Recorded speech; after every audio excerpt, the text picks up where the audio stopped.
Bienvenue au webinaire du week-end. Donc on a fait deux webinaires samedi, un sur le trading à 10 heures, un autre sur l'économie à 11 heures. C'est avec comme thème faut-il augmenter le SMIC. Merci beaucoup pour vos très beaux commentaires sur la vidéo qui rajoutent des informations et qui prêtent à réflexion. Donc voilà, c'est super, ça vraiment ça donne beaucoup d'énergie pour continuer ces webinaires. Et puis là, on est dimanche à 10 heures et c'est votre petit webinaire histoire. On prend 45 minutes à 1 heure pour étudier un thème d'une manière un petit peu différente de ce qui se fait habituellement. On va se mettre en mode enseignement médiéval pour un sujet médiéval. Je vais vous lire des chroniques et on va essayer de les analyser ensemble. Le thème, c'est la violence au Moyen-Âge. Si vous avez vu le précédent webinaire sur les chevaliers, je vous avais lu des textes assez éloquents où on se rend compte que les chevaliers, ce n'est pas du tout l'idéal chevaleresque tel que l'on pouvait avoir en tête. On est loin de des romans de la table ronde, de Lancelot, ou le chevalier de la charrette, ou de Yvan le chevalier au lion. On en est vraiment très très loin. C'est plutôt une société d'extrême violence où le chevalier peut violer, piller et tuer à peu près tous les gens qu'il décide de faire, même sur ses propres terres. Il peut s'amuser un week-end avec ses petits copains à raser un petit village de paysans, comme ça, en amuse-bouche, pour faire plaisir à ses autres amis chevaliers. Donc on est dans une société vraiment d'ultra violence. C'est pour ça que quand on parle aujourd'hui que nous sommes une société de violence, bon, il faut relativiser les choses. Peu de chance de se prendre un coup d'épée par un chevalier ou de se faire décapiter comme cela lorsqu'on va aller acheter son Snickers Ice Cream à Monoprix. Mais on a une autre forme de violence et on en reparlera certainement dans d'autres webinaires. Donc là, je veux vraiment que vous compreniez, on se trouve approximativement au Xe siècle. 10e, 11e siècle, en plein Moyen-Âge, et la situation est extrêmement compliquée. Il y a de la violence absolument partout. Tout semble, entre guillemets, dégénéré. Les Vikings attaquent le royaume de France. Personne n'arrive à les repousser. Les seigneurs entre eux se font la guerre quasiment comme un sport. Je vous donne un exemple de deux petites villes dans le sud de la région parisienne qui s'appellent Étampes et Dourdan, chacun qui faisait partie des terres du roi de France. Mais il y avait tout de même des petits comtes locaux, donc le comte d'Étampes et le comte de Dourdan, et tous les ans, systématiquement, il se faisait la guerre pour le contrôle d'un puits, pour le contrôle d'un moulin, et ça faisait partie des traditions. Arrivé au printemps, on s'armait, on amenait ces braves gens, et puis on allait un petit peu guerroyer avec le comte d'en face, qui se trouvait à 15 ou 20 km, pour le contrôle. Voilà, c'était vraiment un prétexte, et c'était comme ça pendant des années, des années, des années. Bon, il faut vous dire que les comtes en armure ne risquaient absolument rien, donc c'était plus, et on le voit dans la façon dont ils décrivent les choses, plus une sorte de sport viril. Bon, il y aurait certes quelques paysans qui allaient rester sur le terrain, mais ma foi, ce n'était pas si grave. Donc on a une forme de violence généralisée, notamment par les chevaliers, et cette violence s'explique par une chose fondamentale, c'est la faiblesse du roi de France, la faiblesse des premiers Capétiens. En 987, on a Hugues Capet qui a été élu par ses pairs, c'est important, par tous les grands seigneurs du royaume, roi de France. Ce qui le différencie des autres seigneurs, Hugues Capet, c'est qu'il a été sacré à Reims, et ça c'est extrêmement important. Il a reçu l'onction divine, je vous en parlerai une prochaine fois. Mais on se retrouve dans un système où vous avez un roi de France, fraîchement entre guillemets élu, Hugues Capet, celui qui va créer la dynastie des Capétiens. J'espère que ça fonctionne parce que j'ai pas l'impression que ça marche. Bon, bah écoutez, je vais continuer le webinaire. J'ai peut-être parlé pendant 1 heure pour rien, mais ça a l'air de pas mal ramer. Bon, on verra. Je continue en tout cas. Si vous pouvez me dire en direct si ça fonctionne, ça m'aiderait bien. Je vais juste vous montrer le royaume de France au Xe siècle, à l'époque de Capet. Donc c'est juste la petite tache bleue que vous voyez, c'est les terres du roi de France sur lequel il a le contrôle total. Donc ça va du nord de Paris, Saint-Denis, jusqu'au duché, jusqu'à Orléans. Voilà, c'est juste cette toute petite bande-là. Et tout autour, vous avez des puissants seigneurs. Vous avez le comte de Toulouse. Voilà, ici, vous avez... Bon, il n'y a plus rien qui marche, merde. Bon, c'est du direct, hein. Eh ben, c'est pas grave. On va faire comme si ça marchait. Donc, vous avez le comte, je peux pas vous montrer, le comte de Toulouse, le duc de Bretagne, le duc de Normandie, qui étaient des seigneurs qui étaient plus puissants que le roi de France. Donc, pour imposer une autorité, c'était extrêmement difficile. C'est le principe de la féodalité où chaque comte, chaque duc dans son coin faisait absolument ce qu'il voulait et le roi de France n'avait pas de pouvoir réel.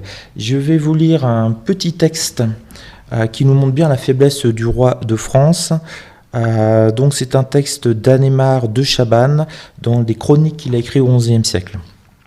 À cette époque, Aldébert, comte du Périgord, c'est le petit comte du Périgord, avait porté la guerre sous les murs de Poitiers. Il s'était aussi emparé de Tours après avoir assiégé la ville et on avait reçu la soumission pour la donner au comte d'Anjou. Donc on a notre petit comte du Périgord qui fait la guerre un petit peu partout, à Poitiers, à Tours aussi, bon, comme je suis tourangeau d'adoption, c'est pour ça que j'ai choisi ce texte, et il était le vassal du comte d'Anjou. Donc quand il a capturé Tours, il l'a donné au comte d'Anjou. C'est un bon vassal, il est généreux, courageux et surtout loyal à son suzerain. Mais ce dernier n'avait pas tardé à s'opposer à ses habitants. Bon, ça s'est mal passé, la transition. Aldebert assiégea de nouveau la ville. Les Tourangeaux ne se sont pas laissés faire.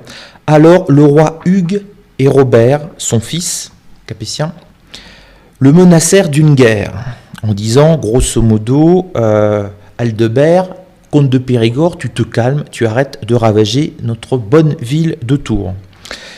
Hugues lui tient ce propos, le roi de France. Qui t'a fait comte? C'est lui. Qui t'a fait comte? Et Aldebert de répondre, qui t'a fait roi? Alors, vous imaginez ça quelques siècles plus tard, quelqu'un qui dit ça à Louis XIV, mais déjà il n'aurait même pas pensé le faire, il se fait massacrer.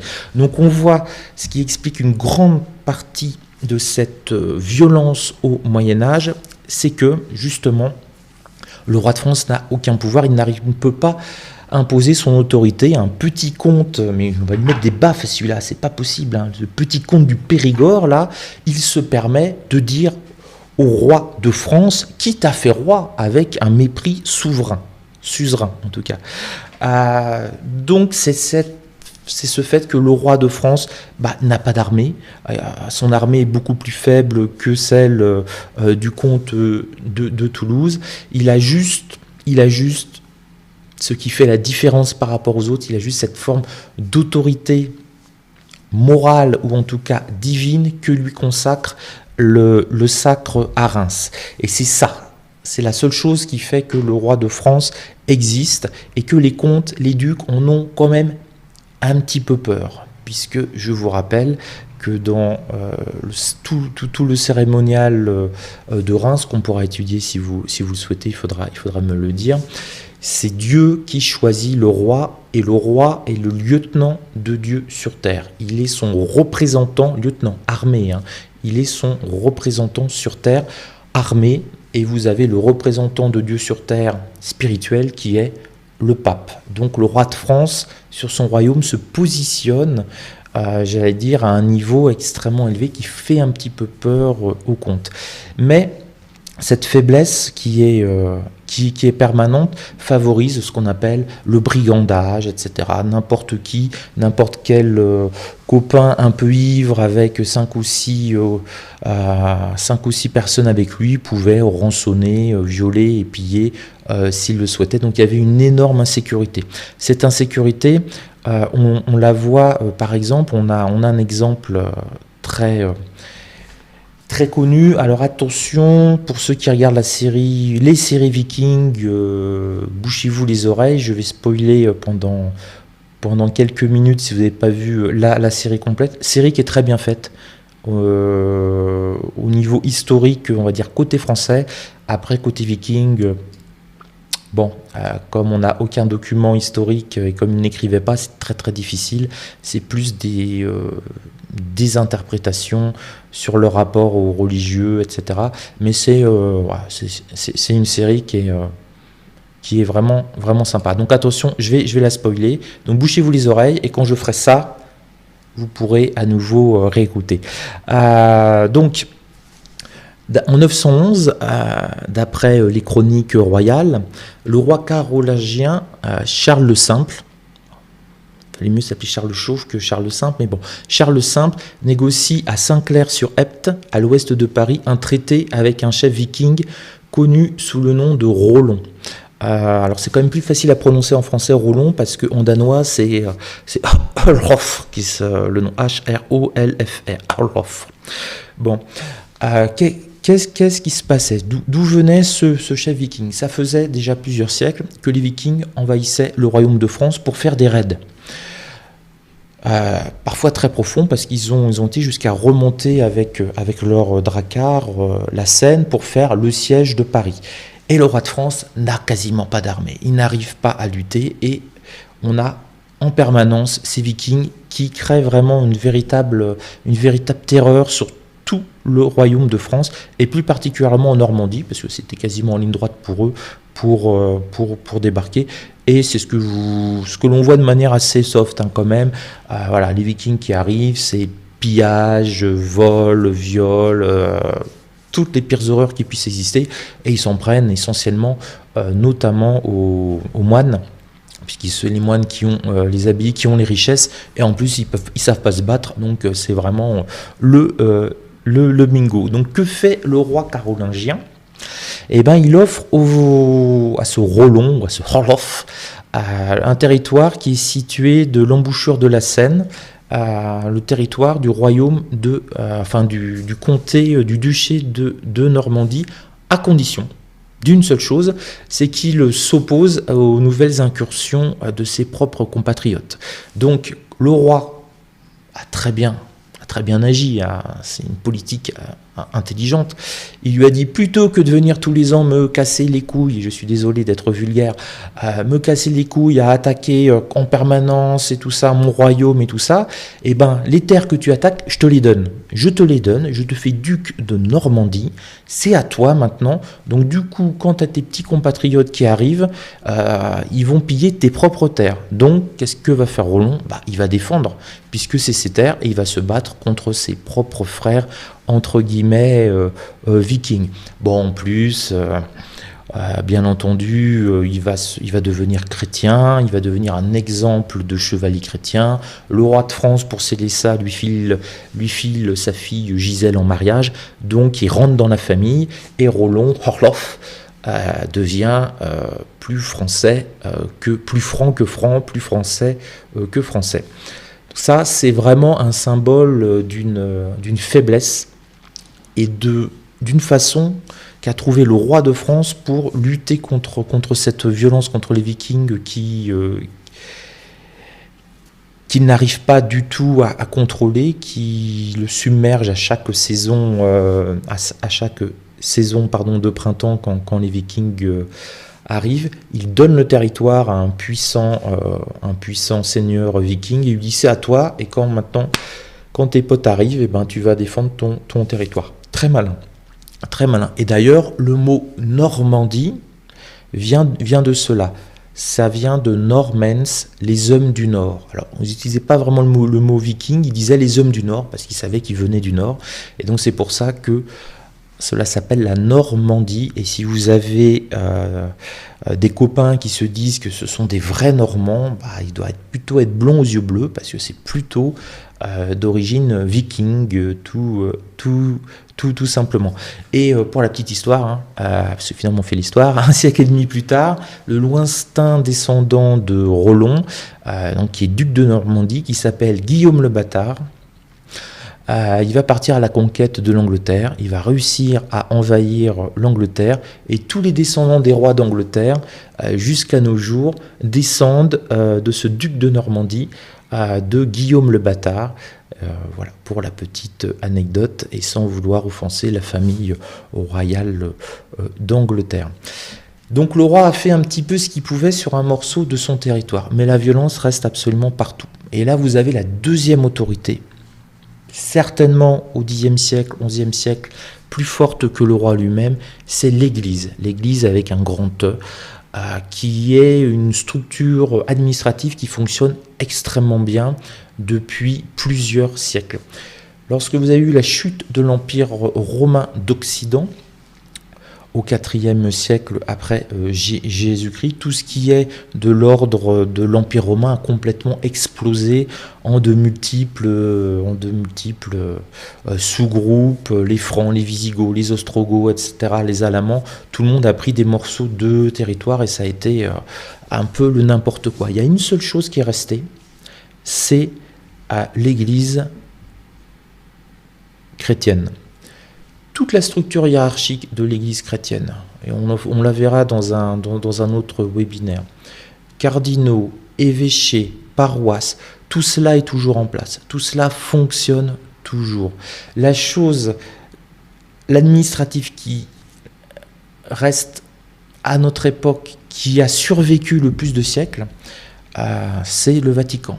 Le Vatican, le pape et toute sa structure hiérarchique, c'est exactement la même que l'on avait au Moyen-Âge, et c'est exactement la même que l'on avait quand l'Empire romain était chrétien. Donc ça fait près de 1600 ans, 1700 ans que la structure administrative, le fonctionnement, la logique interne de l'Église chrétienne est exactement la même. Il n'y a eu aucun, mais absolument aucun changement, et ça c'est quelque chose qui est remarquable, c'est une pérennité totalement folle dans l'histoire humaine.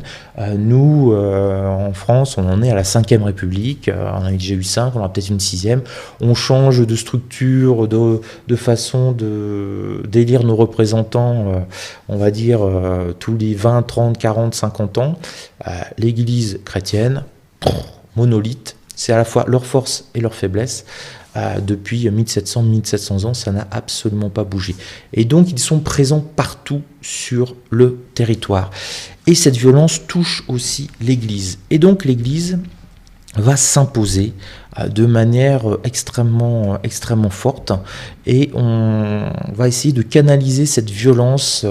Alors pas des Vikings, le roi s'en est entre guillemets chargé en leur donnant des territoires, mais la violence interne des chevaliers. Et comment ils vont faire? Alors là, je vais prendre un petit peu de temps,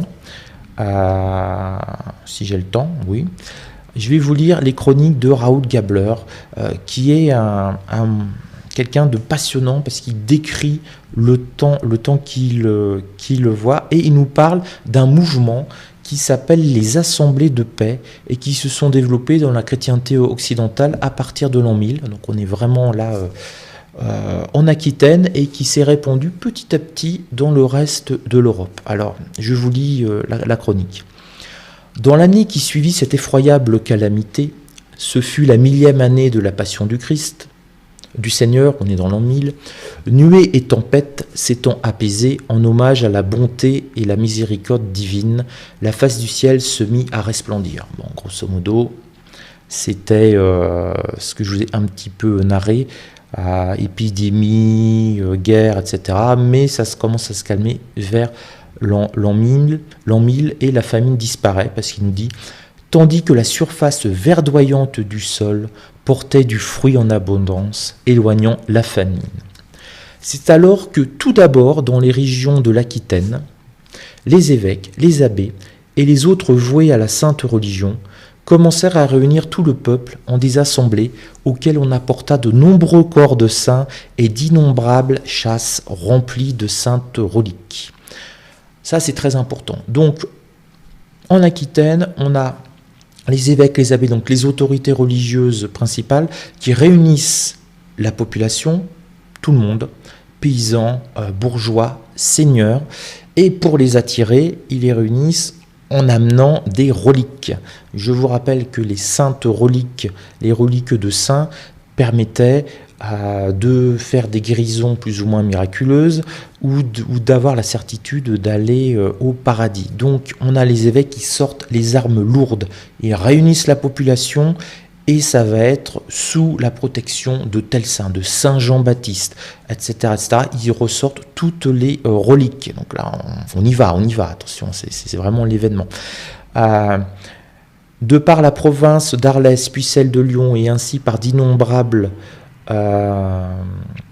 puis celle de Lyon, et ainsi par toute la Bourgogne et jusque dans les contrées les plus reculées de la France, il fut annoncé dans tous les diocèses qu'en des lieux déterminés, les prélats, donc les prélats ce sont évêques, etc., et les grands de tout le pays allaient tenir des assemblées pour le rétablissement de la paix et pour l'institution de la sainte foi. Quand la nouvelle de ces assemblées fut connue de toute la population, les grands, les moyens et les petits, donc seigneurs, clergés, tiers états, s'y rendirent pleins de joie, unanimement disposés à exécuter tout ce qui serait proscrit par les pasteurs de l'Église. Bon, ça veut dire que grosso modo, ils sont tous extrêmement heureux qu'on va leur dire comment se comporter. Ça, c'est effectivement ce qui est écrit, mais bon, ça c'est autre chose. Une voix venant du ciel et parlant aux hommes sur la terre n'eût pas fait mieux. Donc vraiment, c'est un acte divin qui s'accomplit, car était sous l'effet de la terreur des calamités de l'époque précédente et tenaillé par la crainte de se voir arracher dans l'avenir les douceurs de l'abondance. Donc, si on résume, c'est une initiative de l'Église française, du clergé français, de réunir, avec l'appui des saintes reliques, tous les seigneurs, tous les gens dans des assemblées, dans des lieux précis, pour définir un cadre de vie beaucoup moins violent. Le roi n'en a pas la capacité, donc c'est l'Église qui va prendre le relais pour essayer de protéger la population et se protéger elle-même aussi des pillages. Une notice divisée en chapitres contenait à la fois ce qu'il était défendu de faire et les engagements sacrés qu'on avait décidé de prendre envers le Dieu Tout-Puissant. La plus importante de ces promesses était celle d'observer une paix inviolable, etc., etc., etc. Donc ça continue. Donc ils vont prendre, la population, les seigneurs surtout, vont faire serment dans des choses qui sont rédigées de manière extrêmement précise, de limiter leur violence. Alors, ce qui est intéressant, c'est que comme on nous l'a dit, il n'y a pas un texte unique. C'est négocié, entre guillemets, pour chaque paroisse, pour chaque rassemblement. Et je vais vous lire deux de ces petits textes, et c'est ce que l'on a appelé la paix et la trêve de Dieu. Alors, je vais vous lire un accord de paix de la ville de Verdun-sur-le-Doubs vers 1020 après Jésus-Christ. Article 1. Je n'envahirai pas les églises. On voit quand même qui a lancé le mouvement. Je n'envahirai pas les églises. 2. Je n'assaillirai pas les clercs et les moines ne portant pas d'armes. Je ne m'emparerai pas de leurs biens. Les deux premiers points, c'est pour protéger l'église. Je ne m'emparerai pas du paysan, de la paysanne, des serviteurs et des marchands. Alors, s'emparer, ça veut dire les tuer, ça veut dire aussi les récupérer plus ou moins en esclavage et tout. Donc, voilà, pas d'acte de violence. Première chose, sur les églises. On arrête de piller les églises, merci bien. Deuxième chose, on ne s'en prend pas aux membres du clergé, merci bien. Troisième chose, bon, vous faites la même chose pour les paysans, vous ne les massacrez pas. 4. Il est très rigolo celui-là. Je n'incendierai ni ne détruirai les maisons. Donc là, ça veut dire que c'est quelque chose de courant. Je n'incendierai ni ne détruirai les maisons, à moins que je n'y trouve à l'intérieur un cavalier qui soit mon ennemi et en armes. Donc grosso modo, si j'ai mon ennemi qui a et donc cavalier, c'est le cavalier, c'est le chevalier en armes. Donc un vrai chevalier, lui là je peux faire cramer sans problème, s'il est dedans, la maison, le château et tout, ça va. Engagement. Et ensuite, très important, si on ne respecte pas ces engagements, sanctions.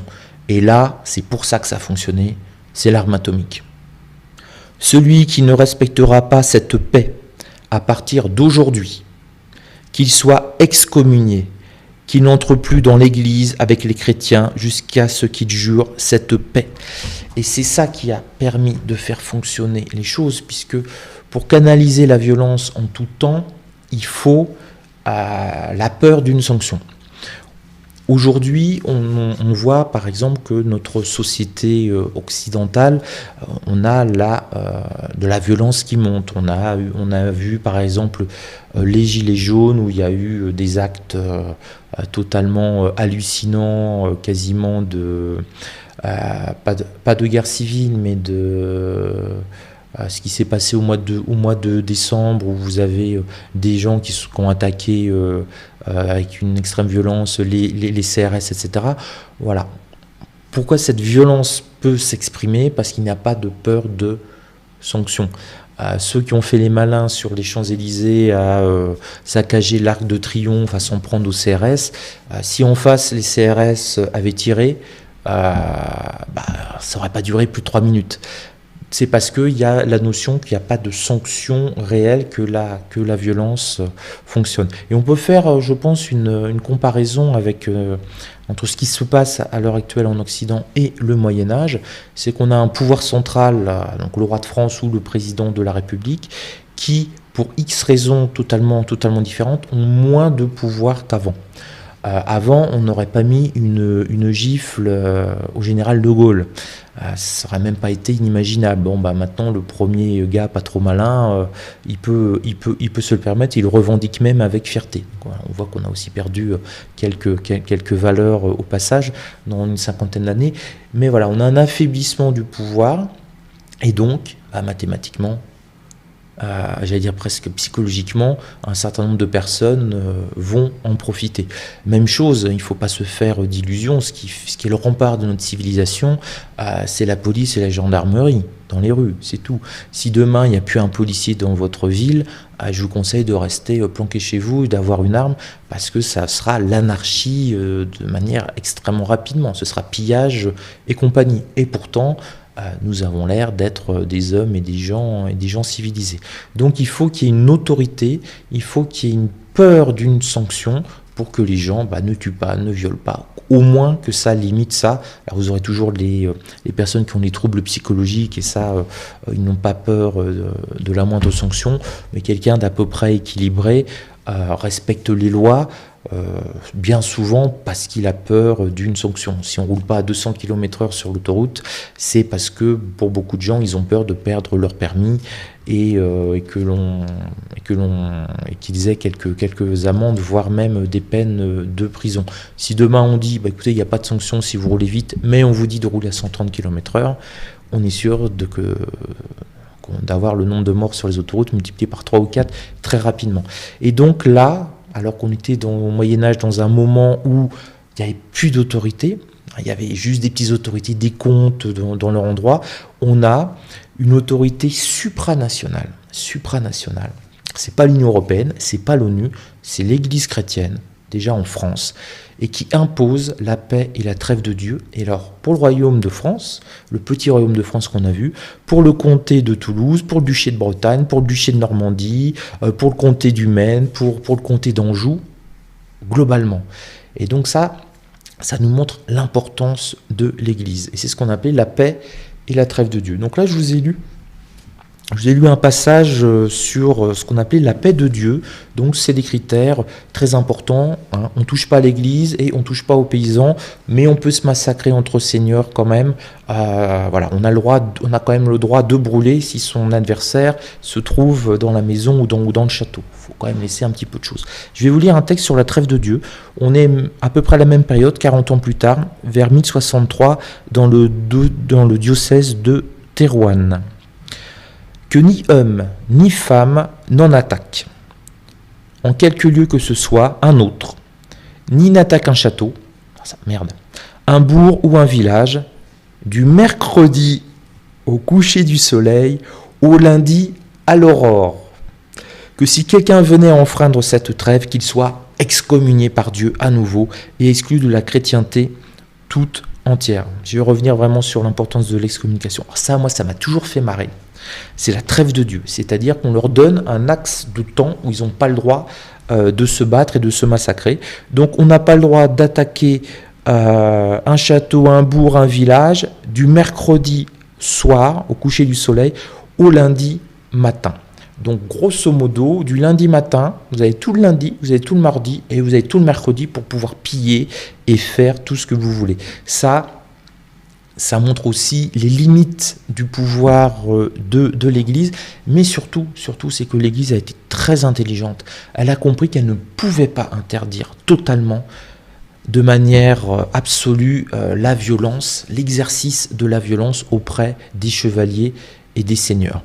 Voilà, il faut vraiment voir qu'ils sont programmés pour ça, c'est leur moyen d'expression, c'est leur moyen d'être. Et l'Église n'a pas ce pouvoir, même au niveau de l'excommunication. Alors l'excommunication, ça veut dire que toute personne qui est excommuniée est sûre d'aller en enfer. Et une personne excommuniée, je vous en avais un petit peu parlé la dernière fois, tout le monde faisait le vide autour de lui, à tel point que certains se suicidaient, parce que même leurs femmes, même leurs enfants ne voulaient plus leur adresser la parole. Et on est dans une société où 100% de la population, ce n'est même pas la croyance, à la certitude que Dieu existe et qu'ils vont être jugés après leur mort. Donc c'est vraiment une mort absolue. On a eu... On pourra faire un webinaire uniquement sur l'excommunication. On a eu des rois de France qui ont été excommuniés et qui ont rampé aux pieds du pape pour demander le pardon et que le pape retire cette excommunication.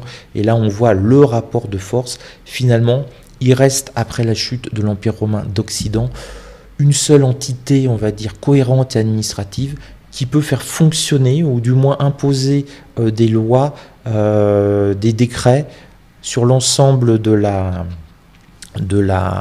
royaume de France, et même au-delà, c'est l'Église chrétienne, et ça c'est quelque chose qui est assez intéressant. Alors, on le voit bien avec la paix et la trêve de Dieu, c'est que cette violence, elle est canalisée.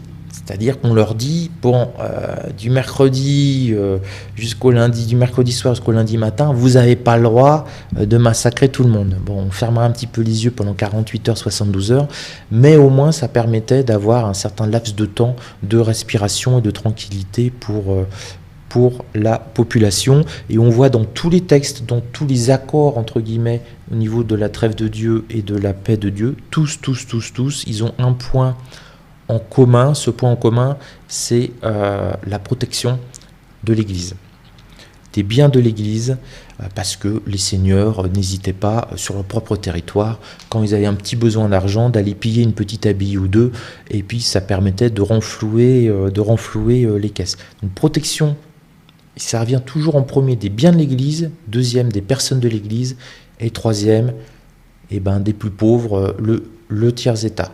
Voilà, donc limiter cette violence des chevaliers notamment. Limiter, mais aussi canaliser. Mais cette violence, elle est toujours là. Et donc, c'est pour ça qu'on ne peut pas comprendre un événement historique qui est extrêmement important et dont on parlera lors du premier webinaire, c'est les croisades. Les croisades, c'est la guerre. Ok, on est d'accord. La canalisation de la violence, on le voit dans les textes, ça commence 1020, 1040, 1060, à peu près. C'est difficile, c'est extrêmement... Nous, ça nous paraît très normal quand même, enfin moi je veux dire, mais c'est extrêmement difficile pour les chevaliers d'accepter cela. Vraiment, c'est leur retirer leur ADN. Et l'Église va trouver quelque chose d'assez, je trouve, génial, c'est que cette violence qui est en eux, elle va les canaliser, elle va les diriger à l'extérieur de la chrétienté, en créant, entre guillemets, les croisades. C'est-à-dire que cette violence-là interne qu'avaient les chevaliers, et qu'ils exprimaient C'est quand même dingue, au sein même de leur propre territoire, parce qu'on a des textes où les chevaliers massacrent leurs propres paysans, simplement pour le plaisir.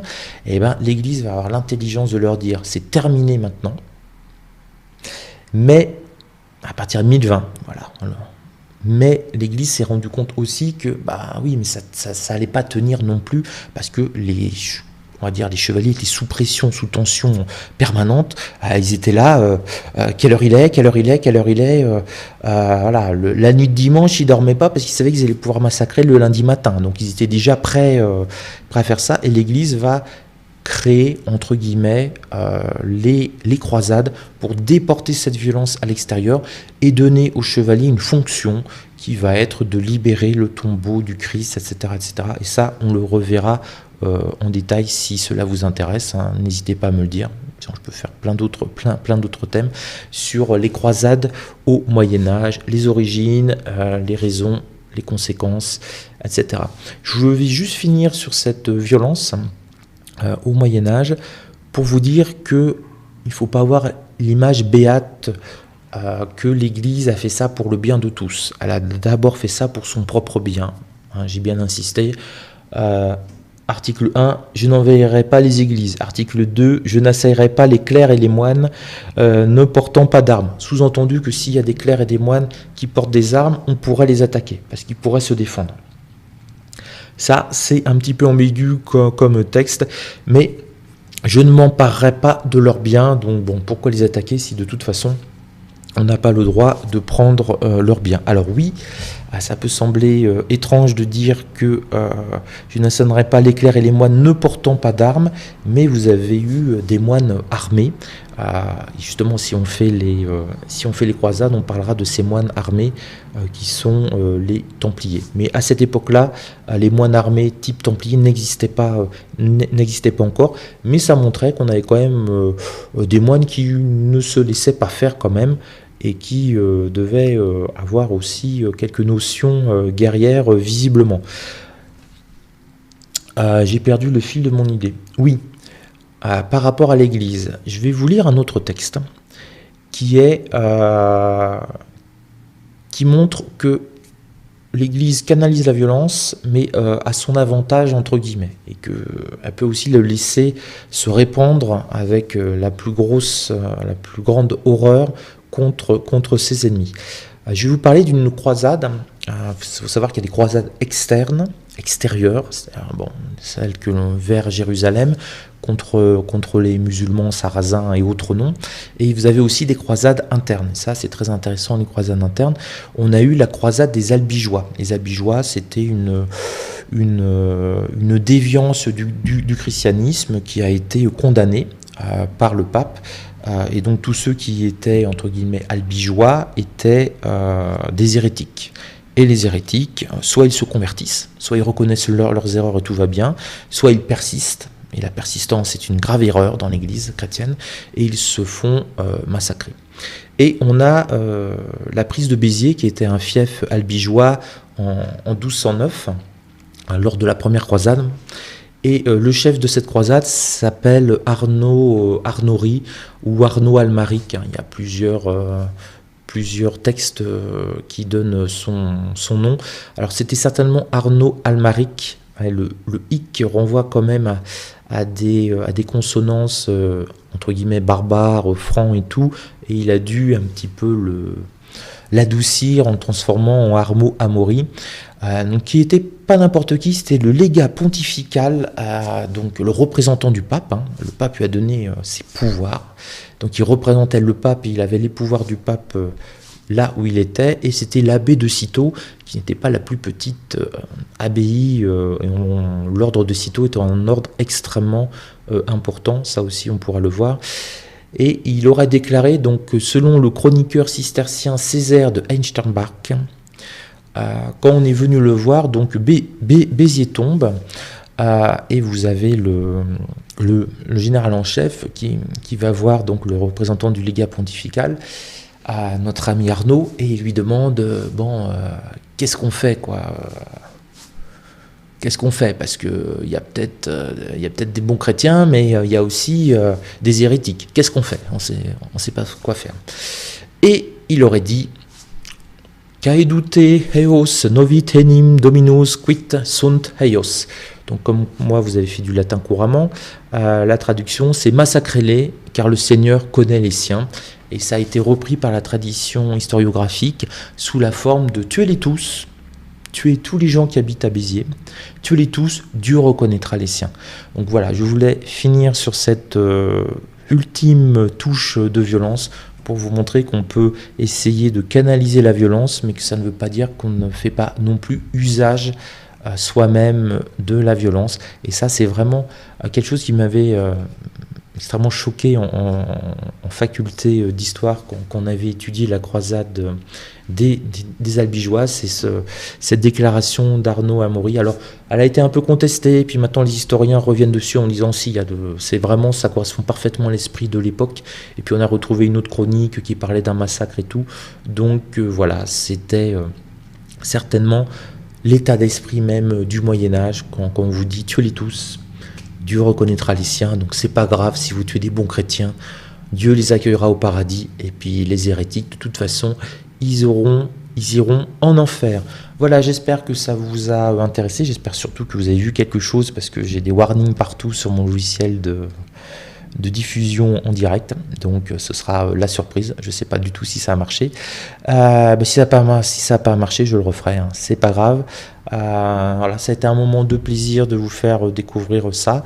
Et puis, je vous propose la semaine prochaine, on va aller voir un petit peu plus en détail les croisades, le fonctionnement, et découvrir que les croisades s'inscrivent dans un contexte particulier qui est celui de la canalisation de la violence dont je vous ai parlé, mais aussi dans un contexte eschatologique, et que les deux, ça nous fait des croisades. Et les croisades, c'est ce que l'on appelait à l'époque, du côté chrétien en tout cas, des pèlerinages armés, et ça veut tout dire. Donc je vous inviterai la semaine prochaine à découvrir les pèlerinages armés au Moyen-Âge. Sur ce, portez-vous bien, ciao.